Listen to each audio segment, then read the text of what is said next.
여러분 안녕하십니까? 지난번 신의 산 논쟁이라는 주제로 여러분과 함께 하였습니다.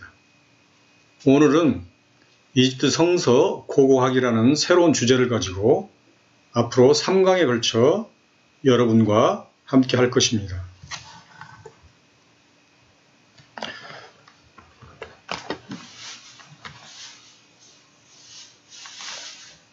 이집트 성서 고고학이란 엄밀히 말하면 이집트 고고학과 관련된 학문은 있지만 이집트 성서 고고학이란 학문은 없습니다.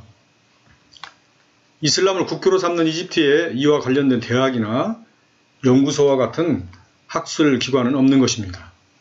이런 실정이다 보니 이집트 성서 고고학을 학문적 수준에서 전문성을 가지고 연구하는 사람도 거의 없다고 보아야 합니다. 다만 저와 같은 소수의 사람들이 이집트라는 나라가 성서 연구에 유익한 배경과 자료가 무수히 많다는 사실을 알고 이 부분에 관심을 가지고 나름 관련 자료를 찾고 정리하고 있습니다. 그래도 이런 작은 노력들이 성경을 읽는 독자들에게 조금이나마 도움이 되었으면 하는 마음으로 이 시간 이집트 성서 고고학이라는 타이틀을 붙여 강의하고자 합니다. 먼저 본 주제에 접근하는 방법은요. 본 강의는 이집트 여러 곳에서 발견된 고대 예굽의 유물, 유적, 사진을 통해서 동시대에 살았던 성경 인물들과 관련된 정치적, 사회적, 문화적 이해를 하고자 합니다. 그리고 이러한 이해를 바탕으로 앞으로 2번 또는 3번의 강의를 통해서 성경에 기록된 사건과 배경을 더욱 선명하고 생동감 있게 깨닫고자 합니다.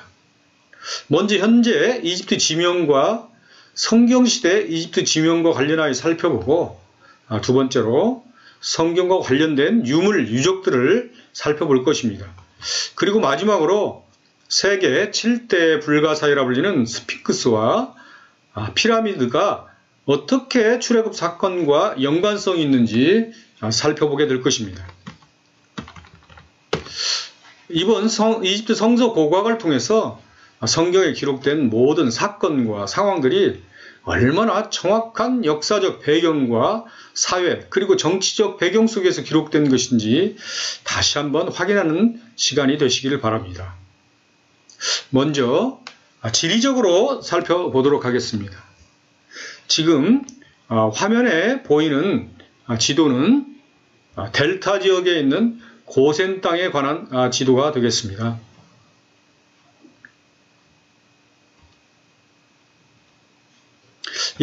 고센 땅은 창세기에서 좋은 땅이라고 표현하였습니다. 이집트 국토는 남북 한합한 10배의 땅입니다. 95%가 사막이고 5%만이 사람이 거주하고 농작물이 가능한 땅입니다. 이집트 남쪽 아수안에서 북쪽 델타 고센 지역까지 남북으로 길게 흐르는 6,693km의 나일강 유역에만 사람들이 살 수 있는 땅인 것이죠. 나일강은 아프리카의 에티오피아, 빅토리아 호수에서 발원하여 수단을 거쳐 이집트 전 국토를 관통하여 마지막으로 델타 지역 고센 땅을 촉촉히 적신 다음 지중해로 빠져나가며 그 생명을 다하는 것입니다. 아프리카의 여름 우기철에는 어마어마한 폭우가 쏟아지는데 이로 인하여 발생한 수많은 짐승들의 사체와 밀림 속 열대나무들이 서로 뒤엉켜 나일강으로 유입되고 마지막으로 머무는 곳이 바로 이집트 델타 지역 고센 땅인 것입니다. 이렇게 모인 자연 토산물들은 여러 층으로 쌓여 농사짓기에 좋은 최고의 거름 퇴비가 되는 것이지요. 검은색의 토사는 10m 이상을 파 내려가도 잔돌 하나 없는 촉촉한 옥토로서 씨만 뿌리면 농사가 되는 땅이 바로 고센 땅인 것입니다. 여기에 더하여 1년 내내 비가 오지 않는 이집트에서 나일강의 풍부한 수자원은 고센 땅을 더욱 기름진 옥토와 농경 재배지로 만들어주는 것입니다. 로마 제국 시대에는 이런 고센 땅에서 나오는 풍부한 농작물로 전 제국을 먹여 살렸다고 합니다. 지금도 고센 땅에서 나오는 풍부한 농작물은 이집트를 먹여 살릴 뿐 아니라 중동 걸프 지역은 물론 지중해 건너 유럽까지 수출하기도 하지요. 창세기 47장 11절에 요셉이 바로의 명령대로 그의 아버지와 그 형제들에게 거주할 곳을 주되 예굽의 좋은 땅 라암셋을 그들에게 주어 소유로 삼게 하고, 창세기 47장 표현대로 고센은 참 좋은 땅인 것입니다. 창세기 12장에서 아브라함에게 약속한 자손 번영의 약속을 성취하기 위해서 고센은 하나님이 예배하신 좋은 땅인 것입니다. 만일 농사짓기에 척박한 가나안 팔레스타인과 같은 광야에서 야곱까지 계속 머물러 있었다면 아직도 소수의 부족에 머물러 있었을 것입니다. 이스라엘 백성에게 있어서 미래의 가나안 땅만이 약속의 땅이 아니라 현재에 머물며 살아가는 예굽의 고센 땅도 앞으로 성취될 약속을 이루기 위한 축복의 땅인 것이죠. 고센 땅을 이해하기 위해서 갈고리와 도리깨에 관한 설명을 드리도록 하겠습니다. 지금 사진에 보이는 이 돌에 새겨진 바로 왕의 손에 들려진 두 가지 도구가 있는데요. 하나는 도리깨이고 그리고 또 하나는 갈고리라고 합니다. 도리깨는 우리가 잘 아는 것처럼 농업과 관련된 도구이죠. 그리고 갈고리는 목축을 상징하며 목축업에 사용되는 도구인 것입니다. 고센 땅의 풍요로운 모습을 지금 보고 있고요. 저 고센 땅 건너편에 희미하게 보이는 것이 바로 광야입니다. 광야에서는 베두인들이 양이나 낙타를 키우는 목축업에 종사하고요. 고센 땅에는 보이는 바와 같이 농업에 종사하는 그러한 땅이 되겠습니다. 이와 같이 고센 땅은 농업은 물론 목축업이 가능한 지역입니다. 왜냐하면 각종 채소와 곡식이 풍성한 고센 땅을 살짝 벗어나면 양과 낙타가 좋아하는 건초가 풍부한 시내 광야가 끝없이 펼쳐져 있기 때문입니다. 고센 땅에서 출토된 바로 왕들의 석상에 보면 왕이 양손에 갈고리와 도리깨를 들고 있습니다. 조금 전에 설명드렸죠.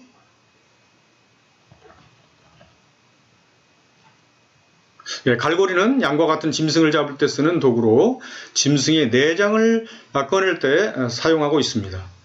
그리고 도리깨는 곡식의 이삭을 두드려서 알갱이를 떠는 데 쓰이는 농사기구입니다. 바로 예굽의 바로가 이 두 도구를 양손에 들고 있는 것은 예굽의 통치자일 뿐만 아니라 이스라엘의 통치자라는 것을 상징적으로 보여주는 것이죠. 지금 풍요 땅 애굽에서 살아가는 이스라엘 백성들에게 무엇보다 중요한 것은 번제라는 제사를 통해서 하나님을 만나는 것입니다. 비록 애굽 바로 왕의 선처로 풍요의 땅 고센에서 살아가지만 이스라엘의 진정한 왕은 여호와 하나님이라는 사실을 추호도 망각해서는 안 되는 것입니다. 그런 안타깝게도 출애굽기에 나타난 이스라엘 백성은 430년이 흘러가면서 예굽의 문화와 종교의 영향을 받아 끝내는 바로의 종이 되어버린 것입니다. 하나님은 한시도 이스라엘 백성들을 잊지 않았지만 그들은 하나님을 점점 잃어버려 가고 있었던 것입니다. 출애굽기 3장 7절 8절에 보면 여호와께서 이르시되 내가 애굽에 있는 내 백성의 고통을 분명히 보고 그들이 그들의 감독자로 말미암아 부르짖음을 듣고 그 근심을 알고 내가 내려가서 그들을 애굽인의 손에서 건져내고 그들을 그 땅에서 인도하여 아름답고 광대한 땅 젖과 꿀이 흐르는 땅 곧 가나안 족속, 헷 족속, 아모리 족속, 브리스 족속, 히위 족속, 여부스 족속의 지방에 데려가려 하노라. 예. 오늘 본문에 보면은 7개의 키워드가 되는 동사들이 나타나고 있습니다. 이 7개의 키워드로 출애굽 전 과정에 역사하신 하나님을 아래와 같이 시나이 모형 도표로 이해할 수 있겠습니다. 예, 고센 땅에서 바로의 앞지 아래에서 이제 살아가던 그 이스라엘 백성들의 고통 소리를 여호와 하나님은 보셨고 또 그 소리를 듣고 아셨다고 하셨습니다. 그러나 이렇게 보고 듣고 알고 멈춘 것이 아니라 바로 출애굽의 영웅 지도자 모세를 통해서 이스라엘 백성들에게 내려오셨습니다. 그리고 광야를 통과해서 이제 가나안 복지 땅까지 약속의 땅 가나안까지 인도하여 데려가신다고 약속해 주셨습니다. 위 시나이 반도 도표에서 보듯이 고센 땅은 하나님 구원 역사의 출발점인 것입니다. 고센에 출발이 없었다면 약속의 땅 가나안 입성도 없었을 것입니다. 이런 의미에서 지리적으로 고센 땅을 살펴보고 또 이 가운데에서 성서의 그 역사적인 배경을 이해하는 것은 우리에게 참으로 유익한 점이 될 것이라고 생각합니다. 이제 또한 고센 땅을 좀 더 이해하기 위해서 국고성 비둠과 나암셋을 살펴보도록 하겠습니다. 고센 땅과 시나이 반도 경계 부근에는 이처럼 비둠과 나암셋을 포함하여서 약 23개의 국고성이 자리하고 있습니다. 이런 국고성들을 텔이라고 부르는데 오늘날 호텔이라는 단어가 바로 이 텔에서 나온 것입니다. 고센 땅에 이처럼 많은 국고성이 있는 이유는 지난번 시내상 논쟁에서 설명했듯이 고센 땅이 예굽의 최전방이기 때문입니다. 이런 텔은 사람의 손으로 건축하여 높이 쌓아 올린 언덕과 작은 산 모양 형태로 되어져 있습니다. 바로 이런 텔은 두 가지의 목적을 가지고 있는데요. 먼저는 최전방 군사기지의 목적과 그리고 나일강이 범람하는 홍수 시기에 피난의 목적으로 지어지는 것입니다. 고센 땅에 엄청난 인력과 재정을 투입하여 이렇게 많은 텔을 만들어야 하는 이유는 이곳은 완전한 평지이므로 적의 침입을 경계할 수 있는 높은 언덕이나 산들이 없기 때문입니다. 출애굽 직전 이스라엘 백성의 상황은 이런 텔을 건축하는 강제 노동에 시달려야 했습니다. 낮에는 농사일로 그리고 농사가 끝나고 나면 쉴 시간도 없이 밤늦게까지 강제 노동에 시달린 것입니다. 출애굽기 1장 14절에 어려운 노동으로 그들의 생활을 괴롭게 하니 곧 흙 이기기와 벽돌 굽기와 농사 여러 가지 일이라 그 시키는 일이 모두 엄하였더라. 그리고 출애굽기 1장 11절에는 이렇게 이스라엘이 건설한 여러 개의 국고성 중 비둠과 나암셋이라는 두 개의 국고성만을 언급하고 있습니다. 지난번 시내산 논쟁편에서 최근 제2스위지 운하 건설 당시 발견된 국고성 비둠에 대하여 설명드렸습니다. 그리고 나암셋은 카이로에서 약 200km 떨어진 곳에 있는데 현재 아랍어로는 산엘 하가르라는 이름이 있고요. 그리스식으로는 타니스라고 부르는 세 가지 이름으로 불리워지고 있습니다. 바로 이 나암셋에 가면 지금도 3500년 전 이스라엘 백성들이 볏짚도 없이 진흙만으로 벽돌을 만들어 쌓아 올린 흔적들을 많이 발견할 수 있습니다. 예, 지금 화면에 보이는 오른쪽에 있는 것은 바로 볏짚을 넣어서 만든 초기의 이 언덕들이고요. 왼쪽에 있는 이제 흙 언덕은요.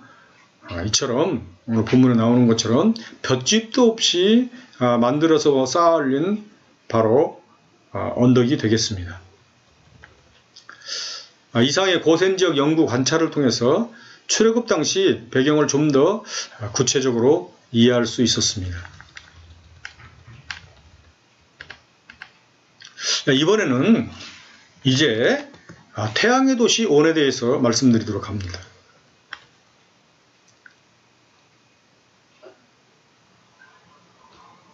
성경의 온은 오늘날 지명으로 카이로 근방에 있는 헬리오폴리스라는 지역이 되겠습니다. 온이라는 지명은 창세기 41장 45절에 언급되어진 곳인데요. 그가 요셉의 이름을, 여기서 그는 바로를 말합니다, 사브낫 바네아라고 하고, 또 온의 제사장 보디베라의 딸 아스낫을 그에게 주어 아내로 삼게 하니라. 요셉은 이 온의 제사장이었던 보디베라의 딸 아스낫과 혼인을 하게 된 것이죠. 지금 화면에 보이는 3800년 전 이집트 중왕국 시대의 그 유물이 되겠는데요. 당대 온의 제사장의 부부의 석상입니다.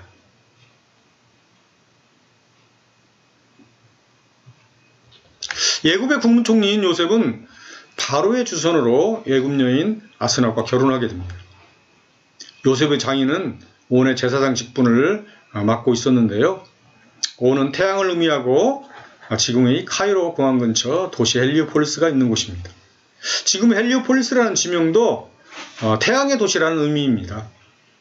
카이로 고고학박물관 고왕국 전시실에 가면 요셉 당시 또 다른 온의 제사장 부부상이 있어서 지금 화면에 보이는 이러한 제사장 부인의 부부의 상을 통해서 요셉의 장인 보디베라가 살아있는 듯한 느낌을 저희들이 가질 수 있겠습니다.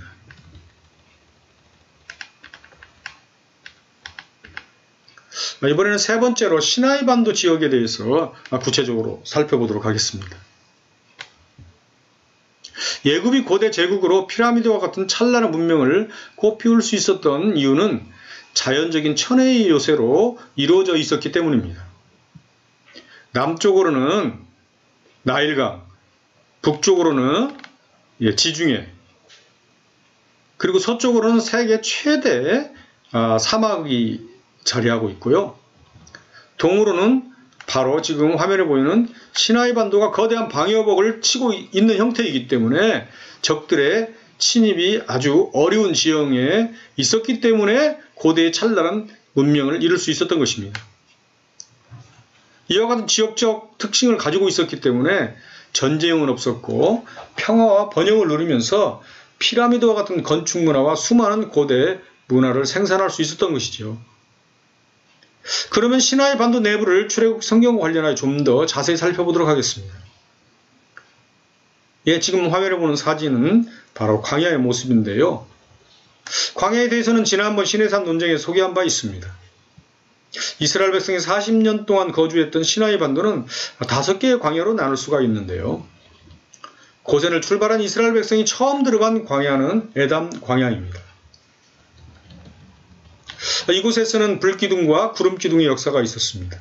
출애굽 13장 21절에 여호와께서 그들 앞에 행하사 낮에는 구름기둥으로 그들의 길을 인도하시고 밤에는 불기둥으로 그들에게 비추사 주야로 진행하게 하시니, 시나이 광야의 낮 기온은 50도를 넘나들고요, 밤 기온은 10도 정도로 무려 40도의 기온차를 나타내고 있습니다. 이제 막 애굽의 고센 땅을 출발한 240만 명의 사람들이 이런 엄청난 기온차를 극복하기란 불가능한 것입니다. 에담 광야는 시나이 반도 초입이므로 아직은 큰 산이 없고 넓은 들과 같은 거친 광야로 숨을 곳이 없었던 것입니다. 정말 하나님께서 불기둥과 기름구둥으로 이들을 보호하지 않았다면 냉기에 얼어 죽든지 태양열에 타 죽을 수밖에 없는 상황인 것입니다. 하나님의 기적이면에는 그 상황과 하나님의 배려가 반드시 있는 것이죠. 설명할 아무 이유도 없이 하늘에서 불과 구름이 내려온 것이 아니라는 것입니다. 이제 마라의 샘물에 대해서 설명드리겠습니다. 시나이 반도를 살짝 이제 넘어서면 마라가 등장하게 되는데요. 에담 광야 근처 홍해변에 있는 오아시스 마을이 바로 마라라는 지역이 되겠습니다. 우리말 성경에는 마라의 쓴물이 단물로 변했다고 번역했습니다. 출애굽기 15장 23절 마라에 이르렀더니 그곳 물이 써서 마시지 못하겠으므로 그 이름을 마라라 하였더라. 그런데 바다 근처에 있는 마라의 우물물은 바다에 짠기가 있는 짠물이었던 것입니다. 이런 배경을 보면 짠물이 단물이 된 것이라고 할 수 있죠. 출애굽 당시 마라 오아시스는 여러 개의 우물샘이 있는 거대한 오아시스 지역이었다고 추정할 수 있습니다. 그러나 지금의 마라는 두세 개의 우물만 존재하는 작은 마을이 되어버렸습니다. 수많은 세월이 흐르면서 마라의 오아시스를 이루던 지하 물줄기가 막히면서 죽은 오아시스로 변해버린 것이죠. 광야의 수많은 오아시스도 어느 것 하나 영원한 것은 없고 이와 같이 생성과 소멸의 역사를 가지고 있는 것입니다. 그나마 마라를 방문하면 출애굽 시대에 250만 명의 갈증을 해소해준 하나님의 기적을 느낄 수 있습니다.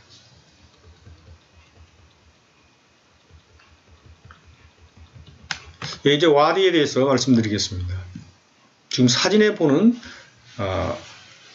이제 모습이 바로 와디입니다.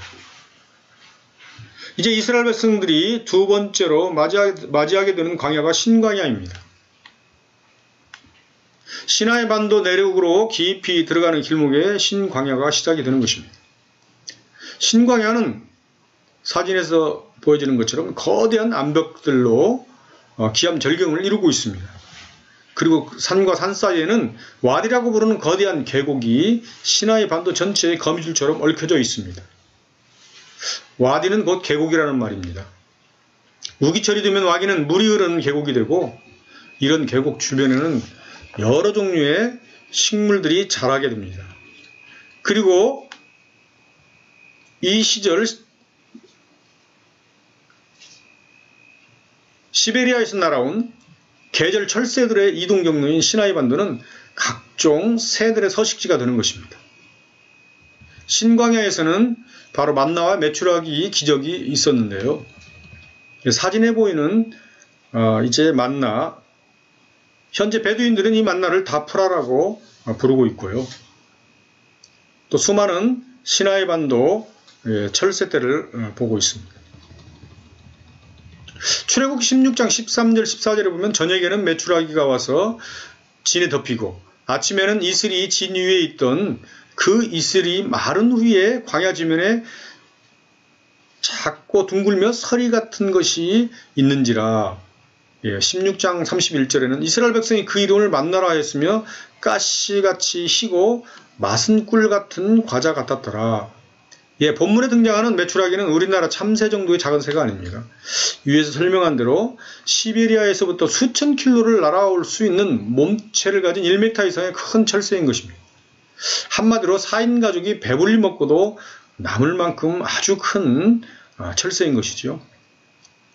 메추라기 역시 철새의 이동 시기를 절묘하게 맞춘 하나님의 역사인 것입니다.